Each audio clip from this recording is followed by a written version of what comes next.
Le sondeur, bienvenue.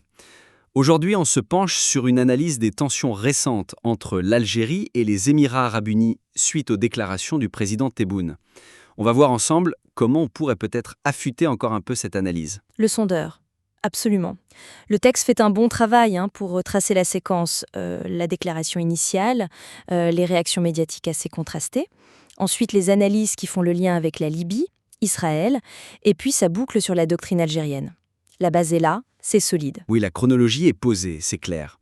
Mais en lisant, je me suis quand même demandé si on ne pouvait pas peut-être mieux séparer le fil des événements et l'analyse de fond. Le va-et-vient est là, c'est normal dans une analyse, mais est-ce qu'on pourrait gagner en clarté? Ah, c'est un bon point. Justement, cette frontière entre la description pure des faits et puis l'analyse de leur signification, elle pourrait être, disons, plus marquée pour que l'impact soit maximal. Le sondeur, la petite faiblesse, si on peut dire, c'est que le texte, il entremêle un peu tout ça. La chronologie, les déclarations, les réactions des médias, et puis l'interprétation, la doctrine de souveraineté, le contexte géopolitique, mais sans toujours des transitions très très nettes. D'accord. Du coup, on a parfois l'impression que l'importance historique de la position algérienne, qui est vraiment centrale, eh bien, elle arrive un peu comme une conclusion, un peu tardivement, Oui, plutôt que d'être présentée comme une grille de lecture qui éclaire tout dès le départ. Et ça risque de diluer un petit peu la force de cet argument principal au fil du texte. exactement. On comprend bien l'idée de souveraineté à la fin, mais elle pourrait peut-être servir de fil conducteur plus explicite tout au long, quoi. Comment on pourrait faire ça concrètement? Le sondeur. L'idée, ce serait de structurer un peu plus visiblement ce passage du quoi, ce qui s'est passé, au pourquoi et au comment on interprète ça. On pourrait par exemple utiliser des phrases charnières un peu plus fortes pour bien signaler, attention, là, on passe de la description à l'analyse. Ou D'accord. même, pourquoi pas, regrouper certains blocs d'analyse dans des paragraphes bien identifiés. Ça créerait des sortes de pauses interprétatives. Donc mettons, après avoir décrit toute l'agitation médiatique, au lieu d'enchaîner direct sur un autre fait, On pourrait glisser une petite phrase qui ouvre la réflexion, quelque chose comme « Mais au-delà de cette escarmouche médiatique, quel est le sens profond de cette déclaration dans la tradition diplomatique algérienne ?» le présentateur. Ah oui. Le sondeur, ça marque une pause, ça annonce clairement qu'on va analyser. Une autre possibilité, ce serait d'introduire cette fameuse doctrine de non-ingérence beaucoup plus tôt. Dès le début, presque. Oui, peut-être juste après avoir présenté les déclarations de Tebboune. On pourrait dire par exemple, pour bien comprendre la portée de ces mots, il faut les remettre dans le contexte d'une vraie constante de la politique étrangère algérienne, cette défense acharnée de sa souveraineté. Voyons comment cet événement récent s'inscrit là-dedans. Ça donnerait une clé au lecteur tout de suite. Ça permettrait de mieux saisir pourquoi chaque élément qui suit, les réactions, les analyses sur la Libye, etc., est pertinent par rapport à cette ligne directrice. Le but n'est pas de séparer artificiellement, non, mais de mieux guider le lecteur, de rendre l'architecture de l'argumentation plus évidente. D'accord. Passons à un autre point alors. Le texte fait bien ressortir, et ça c'est une force, que les propos de Tebboune, ce n'est pas juste un incident isolé, un dérapage. Ça s'inscrit bien dans cette histoire de la politique étrangère algérienne. On sent bien la volonté de défendre la souveraineté. Oui, ce lien historique, il est bien posé. Par contre, pour que l'analyse soit vraiment complète, je pense qu'explorer un peu plus la perspective des Émirats, au-delà de leurs réactions défensives qu'on voit dans les médias, ça apporterait un équilibre vraiment précieux. C'est vrai ça. On voit surtout comment les médias émiratis ont réagi. Ils minimisent, ils parlent de manœuvres internes en Algérie, ce genre de choses, mais leur propre logique stratégique derrière tout ça. Le sondeur? Exactement, c'est là que ça pêche un peu. La faiblesse, c'est que l'analyse ne creuse pas vraiment les motivations possibles des EEU. Pourquoi est-ce qu'ils agiraient si on suit les accusations en Afrique du Nord? Quels sont leurs intérêts stratégiques là-bas? Le présentateur? Mhm. Le sondeur?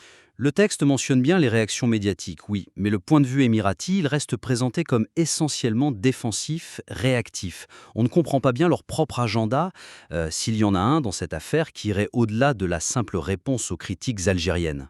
On reste un peu sur notre fin, sur leur rôle, disons, proactif ou leurs objectifs dans la région. Comment on pourrait enrichir ça sans tomber dans la pure spéculation, surtout si on manque de sources directes de leur côté? Le sondeur, Alors, l'idée, ce serait d'intégrer une brève exploration de leurs intérêts potentiels.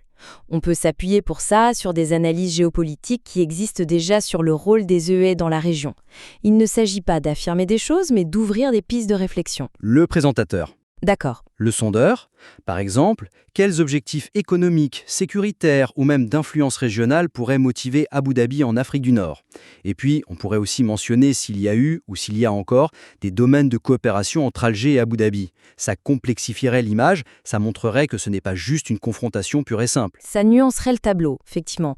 Concrètement, comment on pourrait intégrer ça dans le fil du texte? On pourrait par exemple insérer une question ouverte, du genre bon, si on admet l'hypothèse d'une ingérence, quels intérêts stratégiques, contrôle de routes commerciales, influence politique dans la région, peut-être contrebalancer d'autres acteurs comme la Turquie ou le Qatar, pourraient expliquer une telle démarche du point de vue d'Abu Dhabi? Le sondeur? Ou alors quand on aborde les points de friction, comme la Libye ou Israël qui sont mentionnés. Le texte parle de divergence sur ces dossiers. Est-ce qu'on pourrait préciser, même brièvement, en quoi consistent ces désaccords? Par exemple, en quoi les visions algériennes et émiraties s'opposent concrètement sur le terrain libyen? Ça donnerait plus de chair, plus de substance à la tension. Et on pourrait aussi regarder la dimension économique, non? Vous parliez de complexifier les relations. Ami, tout à fait. Une question très pertinente serait comment ces tensions politiques s'articulent avec les liens économiques, qui sont quand même importants, et les investissements émiratiques qui existent en Algérie. Est-ce qu'il y a une tension entre ces deux aspects ou est-ce qu'ils sont un peu déconnectés? D'accord. Le sondeur. Explorer ces questions, même si on n'a pas toutes les réponses, ça enrichit vraiment l'analyse. Ça montre qu'on est conscient de la complexité du jeu des acteurs. Ça va au-delà de la simple description d'une querelle entre deux pays. Bien compris, ça donne une perspective plus multidimensionnelle. Alors, venons-en au dernier point. La conclusion du texte, elle insiste bien sur l'idée centrale. Cette affaire, c'est avant tout une réaffirmation de la souveraineté algérienne, une constante historique. C'est très clair, ça. Oui, c'est le message fort, c'est indéniable. Et justement, pour lui donner encore plus de poids, je pense que l'analyse pourra aller un petit cran plus loin en esquissant les implications concrètes, les conséquences potentielles de cette posture dans le contexte d'aujourd'hui. Vous voulez dire aller au-delà de la signification symbolique et historique? Qu'est-ce que ça change en pratique? C'est exactement ça. La faiblesse, si on peut l'appeler comme ça, ce n'est pas tant dans ce qui est dit, mais peut-être dans ce qui n'est pas exploré après. Le texte établit très bien la signification doctrinale, le lien avec l'histoire, l'indépendance, tout ça, mais il reste assez allusif sur les répercussions pratiques. Affirmer sa souveraineté, ok, c'est une chose, mais quel impact ça peut avoir sur les relations avec les Émirats demain, sur les équilibres au Maghreb, sur les dynamiques dans le monde arabe? Mais il répond moins à « et maintenant, qu'est-ce qui se passe? Quelles conséquences ?» Le présentateur?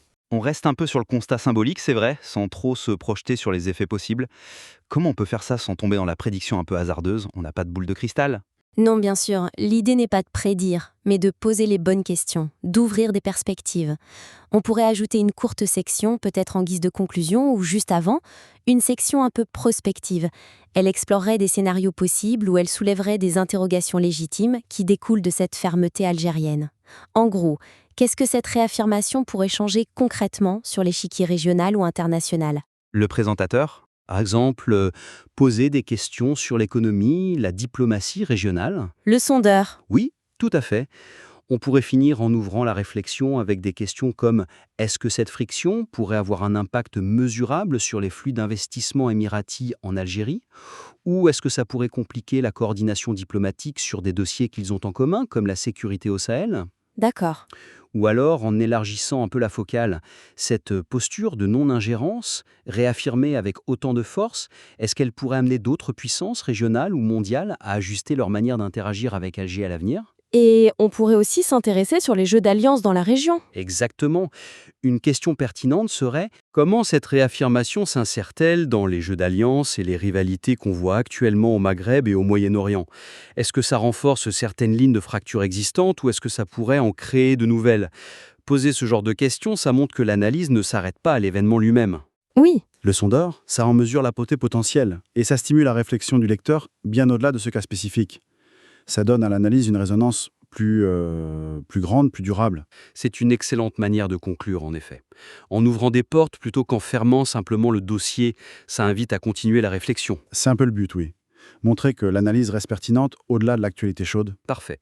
Alors si on récapitule un peu les pistes d'amélioration qu'on a discutées pour ce texte. Premièrement, on a parlé de mieux articuler la structure. L'idée, c'est de distinguer plus clairement le récit des faits et l'analyse de leur signification, peut-être avec des transitions plus explicites ou en introduisant plutôt la grille de lecture principale comme la doctrine de souveraineté. Le sondeur. C'est ça. Deuxièmement, enrichir l'analyse en intégrant une exploration un petit peu plus nuancée de la perspective émiratie. Il faudrait aller au-delà des simples réactions médiatiques pour s'interroger sur leurs motivations stratégiques, leurs intérêts potentiels en Afrique du Nord, quitte à s'appuyer sur des analyses externes qui existent déjà pour complexifier un peu le tableau. Le présentateur. D'accord. Et troisièmement, prolonger la réflexion au-delà du constat symbolique et historique, c'est-à-dire explorer les implications concrètes et les conséquences potentielles de cette réaffirmation de la souveraineté algérienne. Donc poser des questions ouvertes sur l'avenir des relations bilatérales, sur les équilibres régionaux et sur les dynamiques internationales. Le sondeur. Et exactement. Et les exemples concrets qu'on a évoqués, que ce soit des phrases de transition spécifiques, des questions sur les intérêts émiratis ou sur les conséquences économiques et diplomatiques, ce sont autant de pistes pour mettre ça en œuvre concrètement. Le présentateur. L'objectif de ces ajustements, c'est vraiment de renforcer la démonstration globale, d'équilibrer les différentes perspectives et de souligner la pertinence prospective de l'analyse. On espère en tout cas que ces réflexions vous seront utiles. N'hésitez surtout pas à retravailler votre texte en intégrant les suggestions qui vous semblent les plus pertinentes et puis à nous le renvoyer pour poursuivre cet échange.